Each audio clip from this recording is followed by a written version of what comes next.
청송군이 삼자연 관광지 개발 산소 테라피 파크 조성 사업에 총력을 기울이고 있습니다.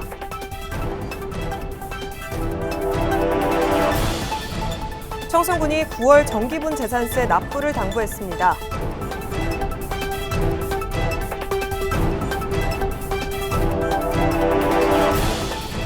제16회 청송관광사진 전국 공모전 작품 접수를 오는 10월 11일까지 받습니다. 여러분 안녕하십니까? 뉴스와이드 청송입니다. 청송군 삼자연 관광지 개발 산소 테라피 파크 조성 사업 기본계획 수립 용역의 착수 보고회를 열었습니다. 이번 보고회는 용역 수행기관으로부터 기본계획 수립 추진 방향을 듣고 향후 과제 추진 방향과 관련 부서 협조 사항을 논의했습니다. 이번 용역은 청송의 관광 기반 시설 부족 문제를 해결하고 지역 활성화를 위한 중장기적 전략을 마련하기 위해 시행됩니다. 또 중앙부처의 공모사업과의 연계 방안을 적극 모색하고 다양해진 산림복지에 대한 관광객들의 요구를 충족시키기 위한 구체적인 전략도 함께 추진합니다. 청송군이 9월 30일까지 정기분 재산세를 납부해달라고 당부했습니다. 재산세는 매년 6월 1일 기준 주택 또는 토지 소유자에게 부과되고 토지부는 9월에 전액 부과되며 주택부는 20만 원을 초과할 경우 7월과 9월에 나눠서 부과됩니다. 올해 재산세 납부 기한은 9월 30일까지이며 전국 모든 금융기관에서 직접 납부하거나 위택스, 신용카드 납부, 가상계좌 이체 등을 통해 납부할 수 있습니다. 군은 재산세는 청송군 발전에 사용되는 소중한 재원이라며 납부기한 경과 시 3%의 가상금이 발생하고 세액이 30만 원 이상인 경우 매월 0.75%의 중가상금이 부과되니 불이익을 받지 않도록 기한 내 납부를 당부했습니다. 청송군이 제16회 청송 관광사진 전국 공모전 작품 접수를 오는 10월 11일까지 받습니다. 이번 공모전은 청송이 가진 천혜의 관광자원과 유무형 문화재, 청정 자연환경, 사과축제를 비롯한 다채로운 행사 등을 소재로 한 작품 사진을 공모합니다. 접수 기간은 10월 11일까지이며 국민 누구나 참여할 수 있고 1인당 출품 수에 제한은 없습니다. 출품된 작품은 사진 전문가들의 심사를 거쳐 수상작을 선정하고 10월 14일 청송문화원 홈페이지를 통해 발표합니다. 수상작들은 향후 청송 홍보 자료로 활용될 예정입니다. 윤경희 청송군수는 많은 분들이 청송을 방문해 작품 속에 숨겨진 산소카페 청송군의 매력을 멋지게 담아달라고 당부했습니다. 청송군이 2024년 양성평등주간 기념식을 열었습니다. 이번 행사는 함께 일하고 함께 돌보는 양성평등 사회란 슬로건을 바탕으로 진행됐으며 윤경희 청송군수를 비롯해 기관 단체장, 자생단체 회원 등 400여 명이 참석했습니다. 행사는 유공자 표창과 양성평등 인식개선 토크쇼, 장학금 기탁, 퍼포먼스 순으로 열렸으며 특히 양성평등 인식개선 토크쇼는 기존의 양성평등 기념식의 틀을 벗어나 참석한 국민들로부터 큰 호응을 얻었습니다. 또 윤영미 아나운서의 행복은 당장 지금 바로란 주제로 특강이 열려 국민과 함께 소통하며 양성평등의 의미를 되새기는 시간을 가졌습니다. 청송군이 추석 명절을 맞아 전통시장 장보기 행사를 진행했습니다.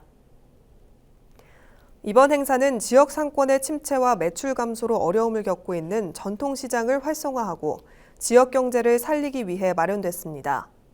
현동 전통시장과 청송 전통시장에서는 군 공무원과 관내 기관단체 등 약 600여 명이 참여해 제수용품을 구입하며 전통시장 이용을 독려했습니다. 또 청송군은 물가 지도점검반을 편성해 요금 과다 인상과 담합행위를 점검하고 서민 물가 안정을 위한 방역과 환경 정비를 강화했습니다. 산소카페 청송정원이 오는 11월 10일까지 무료 개장합니다. 청송군은 다양한 관광 수요에 대비해 4만 2천 평 규모의 청송정원에 백일홍 단지를 조성했습니다. 올해 백일홍 단지는 귀성객들이 고향을 찾는 추석 연휴를 거쳐 10월 초중순까지 만개할 것으로 예상되고 있습니다. 군은 올해도 지난해와 같이 누구나 부담 없이 방문할 수 있도록 전면 무료로 개방하며 백일홍 축제에 대한 소감을 SNS에 공유하면 추첨을 통해 커피 기프티콘을 증정하는 이벤트도 진행합니다.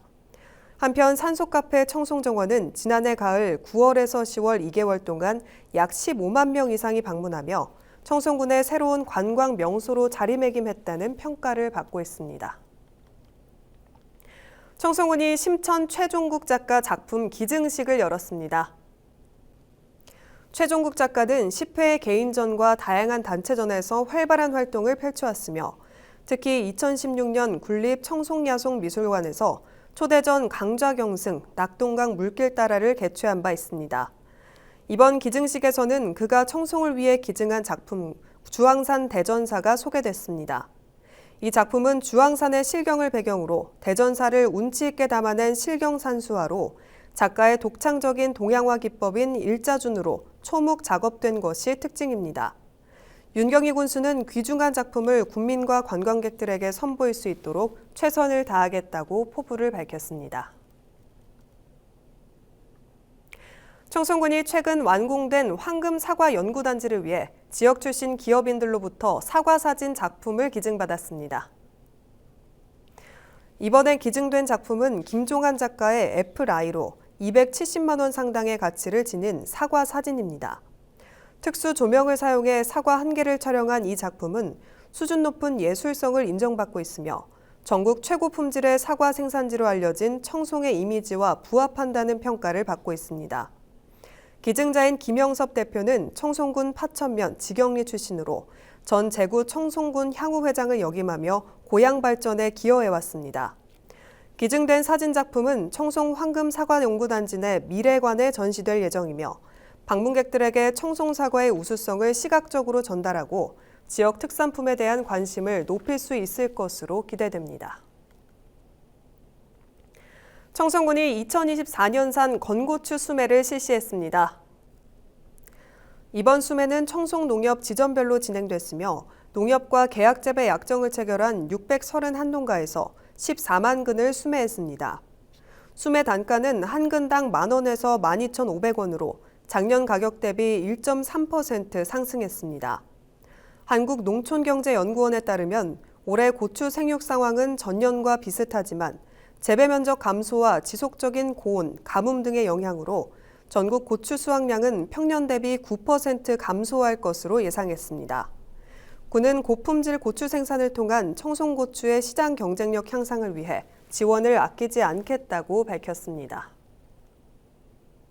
청송군이 청년 농업인 자립기반 구축사업 신청을 이달 25일까지 받습니다. 신청 자격은 만 39세 이하의 청년 농업인으로 반드시 본인이 직접 영농에 종사하고 농업 경영체를 등록한 자여야만 합니다. 사업 내용으로는 신기술 고입, 생산비 노동력 절감, 가공품 개발, 체험 관광, 포장 디자인 등입니다.